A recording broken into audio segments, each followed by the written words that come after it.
How to cancel premium on Spotify after the new update. Hello everybody, welcome back to the channel. Today I'll guide you on how you can cancel premium on Spotify app. Now to do so is quite simple and quite easy. If you open up Spotify app and if you tap on the premium account at the bottom right corner of your screen, you'll be headed to your premium membership where you can see your membership. If you have, you can view it. If you don't have, you can get premium or you'll get the option to change plans too. Now to cancel a premium, what you want to do is head into your phone browser and head into spotify.com. Now, once you head into spotify.com, what you will get is you'll get an interface like this. Now, make sure you're logged into your account.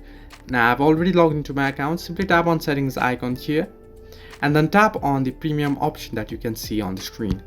Once you tap on premium, what you want to do is here, tap on view plans, and here if you have any plans, you'll be able to view your plans here. Once you open up your plan, what you want to do is tap on it and open it up. The new page will load up where you will be able to view your plan, and if you scroll all the way down below, you'll be able to find the cancel plan option.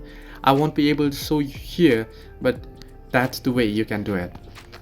So this way you can cancel a premium on Spotify. I hope this helped you. Do like and subscribe, and do not forget to leave a comment down below if you have any further issues.